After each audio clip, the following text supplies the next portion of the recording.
আসসালামু আলাইকুম, কি অবস্থা? তোমরা সবাই ব্র্যাক বা নর্থ সাউথ যেটাই বলো না কেন, প্রত্যেকটা কিভাবে পড়বা বা কীভাবে প্র্যাকটিস করবা এই জিনিসটার উপর তোমরা অনেক ফোকাস থাকো। কারণ প্র্যাকটিস ছাড়া আলটিমেটলি পরীক্ষার হলে তুমি একটা ভালো রেজাল্ট সিকিউর করতে পারবা না। সেটার জন্য আমরা একটা সলিউশন নিয়ে এসেছিলাম, সেটা হচ্ছে আমাদের QNA BRAC university model question book. এখন কথা হচ্ছে এই বইটা হাতে পাওয়ার পরে তুমি কি করবে? এটা ফালাই দিবা? ডেফিনেটলি এটা ফালাই দিবা না ভাই, তাই না? এটা তুমি কাজে লাগাবা কিভাবে? প্রথমত আমি তোমাকে বলি, এই বইয়ের ভিতর থাকবে কি কি। 40 সেট মডেল কোয়েশ্চেন থাকবে, এর পাশাপাশি এসএ সাজেশন থাকার চান্সেস আছে এবং ওএমআর শিট দেওয়ার চান্সেস আছে। কি বলছি বুঝছো? অর্থাৎ এক এক মানে ব্র্যাকের ভ্যারিয়েন্টে একরকম, এনএসএ ভ্যারিয়েন্টে আরেক রকম, যেখানে যেটা দরকার। যেহেতু ব্র্যাকে 40 মার্ক আছে, এখানে এটা দেওয়া হয়েছে। কি বলছি বুঝছো? এখানে তো এসে দেওয়া হয়েছে আর কি। তারপরও কেনার আগে পেজে নক দিয়ে সুন্দর মতন জিজ্ঞেস করে নিবা। পেজে নক দিলেই হবে, জিজ্ঞেস করে নিবা যে এই বইতে কি কি আছে, বা এই যে ব্যানারের ভিতরে এটা জুম ইন করে দেখতে পারবা যেখানে কি কি আছে। এখানে ফেটে গেছে, বাট এখানে জুম ইন করলে দেখতে পারবা। আচ্ছা, বই কেনা শেষ হয়েছে? কেনা হয়েছে তো? আচ্ছা, না কিনলেও সমস্যা নাই। যে কোনো জায়গা থেকে তুমি প্র্যাকটিস কীভাবে করবা দেখো। First of all,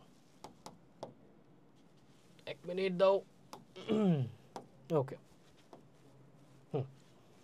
first of all তোমার কাছে একটা বই আসছে, যেটার ভিতরে তুমি এখন এখান থেকে প্র্যাকটিস করবা। তোমার টার্গেট হচ্ছে এখান থেকে প্র্যাকটিস করা,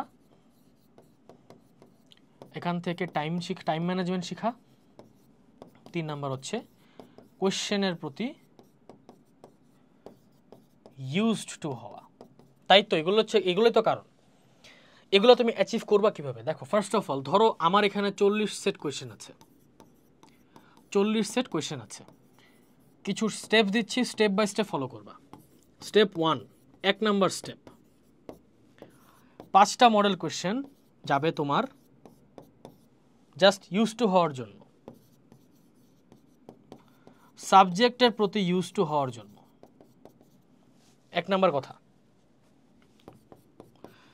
তারপরে আরও 5টা মডেল কোয়েশ্চেন যাবে ফুল কোয়েশ্চেনের প্রতি ইউজ টু হওয়ার জন্য। গেল।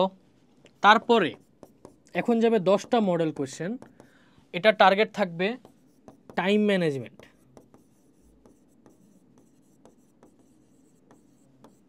টাইম ম্যানেজমেন্ট, ওকে। 5টা 5টা 10টা, টোটাল 20টা। এই 20টা তোমার হচ্ছে টোটাল টাইম ম্যানেজমেন্ট। কীভাবে ভাই? এটা কেমন? এটা কমন সেন্স ভাই। স্টপ ওয়াচ ইউজ করবি ভাই, আর কি ভাই, তাই না? স্টপ ওয়াচ ইউজ করবি। গেল গেল তো নাকি? এখন এর পরের কাজ কি? দ্য মোস্ট ইম্পর্ট্যান্ট পার্ট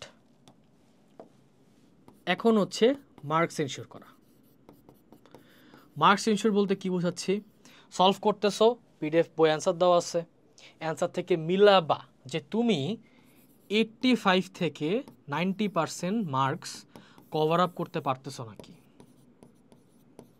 তাইলে মোটামুটি বলা যায় you can get chance in both university. দুইটাতে চান্স পাইতে পারবা তুমি ইজিলি দুটো চান্স পাইতে পারবা। এবং মন মতন তুমি যেটা চাচ্ছ, সিএসসি চাইতে পারো, ট্রিপল ই চাইতে পারো, বা হোয়াট এভার ইউ ওয়ান্ট, সায়েন্সের থেকে বলো, বিবিএ থেকে বলো, হোয়াট এভার ইউ ওয়ান্ট, যে সাবজেক্ট চাচ্ছ ওই সাবজেক্টে পাচ্ছ।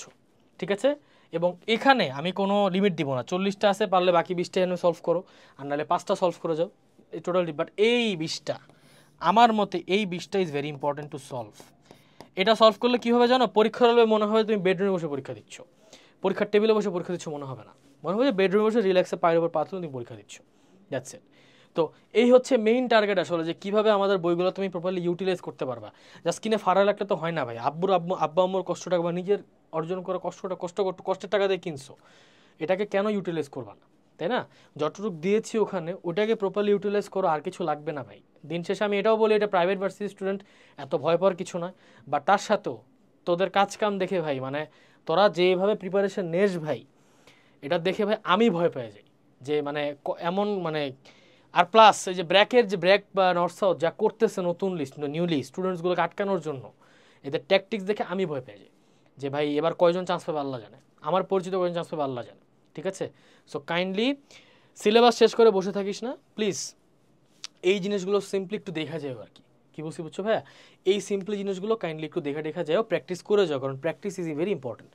Practice makes a man perfect, ঠিক আছে? So thank you so much. যদি কোনো কোয়েশ্চেন্স থাকে কমেন্ট সেকশনে জানাও, এবং if you guys have any suggestions about the next guideline topic, ওইটাও জানাতে পারো, কোনো সমস্যা নেই। That's all. ইনশাল্লাহ সবার সাথে দেখা হচ্ছে আমাদের নেক্সট কোনো গাইডলাইন ভিডিওতে। টিল দেন, আসসালামু আলাইকুম।